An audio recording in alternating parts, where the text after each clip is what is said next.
Somebody commented on the full video of this painting, said that I was repeating the word "and" too many times, so I'm going to try not to do that this video. It's going to be very hard because I have a problem with filler words, if you know what I mean. But anyway, I don't know if you can hear my son. He's crying in his bedroom. He just woke up, so if y'all hear him in the video, that's what that is. It's not a random cat meowing in the background. But anyway, this is the second portion of this Western video. It's actually kind of the third because I've already made 2 videos, but this is in chronological order. This is number 2 because this is the butte painting. So I'm going to be focusing on the buttes and how I paint these in and how I kind of focus on working on these buttes. Obviously, you have 3 stages of your painting. You got modeling, block in, and I did that backwards. Block in, modeling, and detail.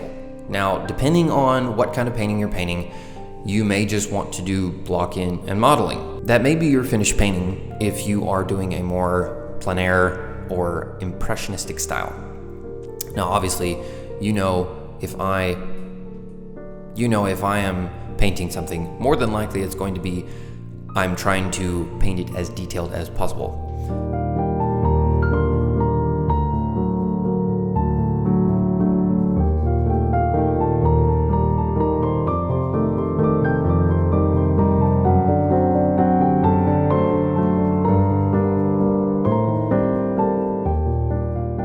Now, I'm not really sure why I'm showing you this other than the fact of trying to make it a full video, but I end up actually painting over these buttes because of the fact that when I did paint the clouds, I painted a cloud bank that came all the way down below the horizon.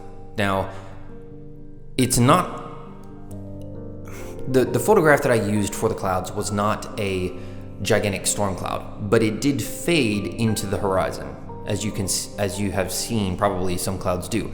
But it kind of transferred on the canvas into something that looked like it was a massive storm cloud rolling through, and I didn't want that to happen. So what I ended up doing later on in this video, as you will see, is creating a bank or a strip of sky underneath the clouds. And so I had to paint over some of these buttes, which was a pain, but hey, it's not the end of the world. So once I've got it blocked in, as in kind of the color where you want it, you're kind of got the detail in the right place, roughly, you can start going back and kind of shaping in where you want the outside exterior silhouette of the butte to be.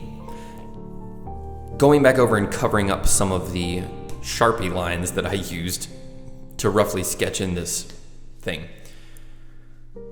But anyway, so this was something that was very difficult for me to understand when I first started painting. And I think it is something that you have to learn over time. What I mean by that is, when I first started painting, it was very difficult for me to understand the process of painting. That when you paint something on a canvas to start out with, it doesn't have to look good. It just has to be kind of where you want it. Now, for a new artist, that's a nightmare because I'm like, what am I supposed to do with this?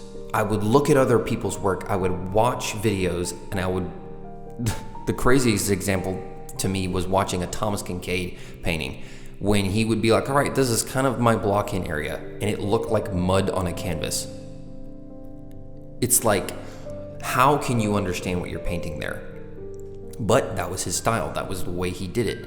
Everybody's got their idea that's different. I've seen artists that will take a perfectly blank canvas and put full detail right onto the canvas, and they'll paint like a printer. That's wild to me. And I've tried to do that, but I've found myself falling back into the 3 rule, which is block in, modeling, and detail. It's easier to do it that way. You can get an idea of what you're doing, and see, I said the word "and" again. It's easier to, it's kind of like guidelines on a road. You know where you're going, and it's something that It's very helpful to learn, and if you don't understand it, I would definitely recommend you watching some videos, finding somebody to teach you, or asking your art teacher if you have one to show you that process. More than likely, if you have an art teacher, they've already gone over that. But anyway.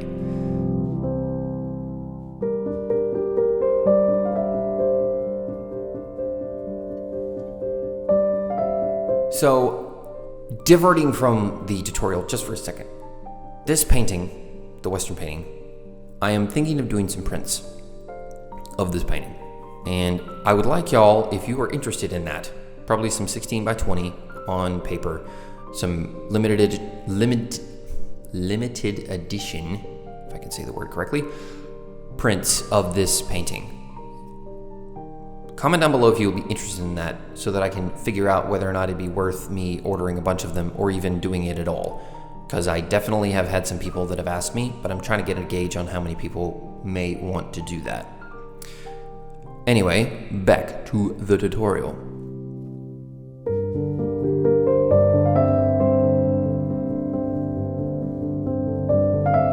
What I'm doing right now is I'm adding in the detail in the shadows. Now, more than likely, unless you are painting a very stark contrasted painting, you're going to have light and detail in the shadows. It's not going to be one color. It's not going to be black or brown or completely dark. It's going to have some half light. That's very, very useful to do. It's difficult because you kind of have to watch your shadows and you have to make sure that you don't get something too bright. But if you do get something bright, I would definitely recommend you learning how to do the technique called glazing.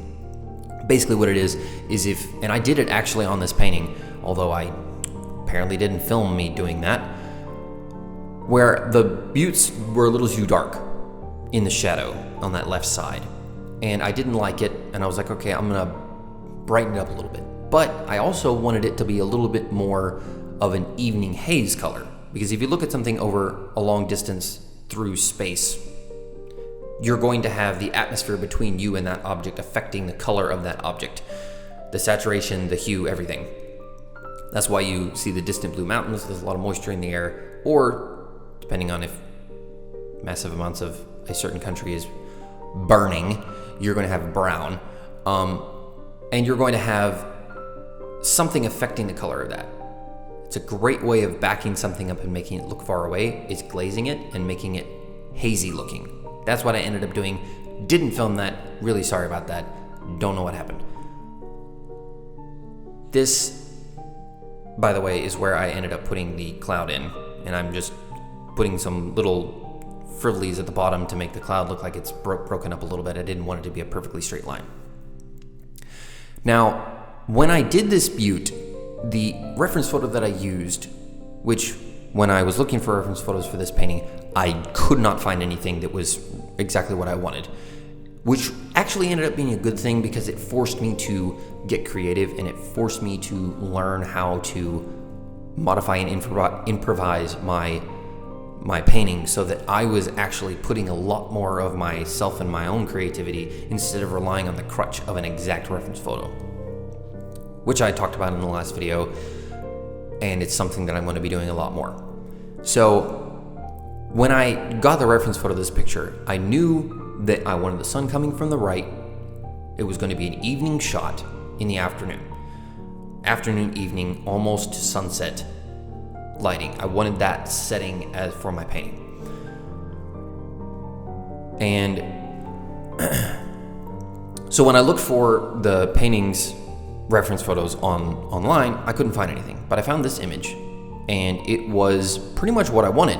The only problem was the sun was coming from the left and it was in the morning, which is exactly the opposite of what I wanted.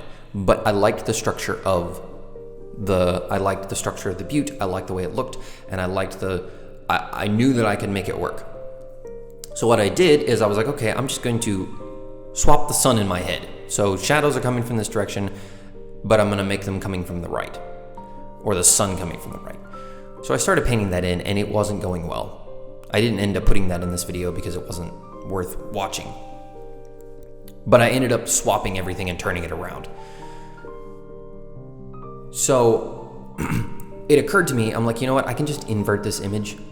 And so I inverted the image. Yeah, it turned the butte around, but it looked just fine the way it was anyway. So it wasn't like it was a really detrimental change.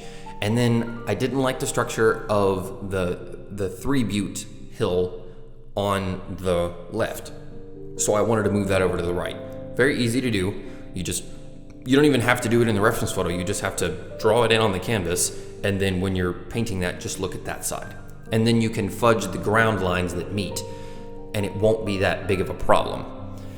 So that's what I ended up doing. And things like that is what really makes paintings yours. Changing stuff and making it so it wasn't there before.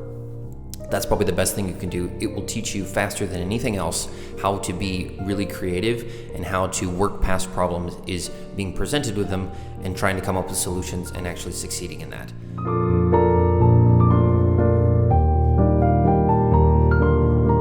Like I'm doing right here, I'm just putting in some shadows on the back side of this. And I ended up changing these lower down planes right at the bottom of it like 10 times. And I did end up coming up into the butte a little bit and adjusting some things as I went along. But that's very far on in this painting, and you'll probably see that in some of the other tutorials that I'm gonna do. Focusing on where light is going to be, doing mild to sharp details will really bring something alive. You never want to leave a portion of your painting looking like it was not touched, but you don't want to obsess over it. I really can't say much because I did definitely obsess over this painting. Now, this is the portion of the painting that I'm really upset with myself, because this is all I have. I don't have any footage later on in this painting than this. I don't know what happened. I don't know if I forgot to film. I don't know if the footage got deleted, but I don't have any footage. So I don't get to show you the end portion of this particular butte. And I'm really sorry about that, because I really don't understand what happened. I didn't have that happen in any other portion of this video. All the other tutorials that I'm gonna do are full, and they will have the entire footage in there. This one, I just spaced it and forgot to film. So I'm very sorry. The disaster struck of myself being an idiot, and I am very sorry. But I hope you enjoyed this video anyway, and I hope it was instructive. Please stay tuned for more of these videos from this painting, and I will see you next time. Comment below if you want prints. All right, peace out.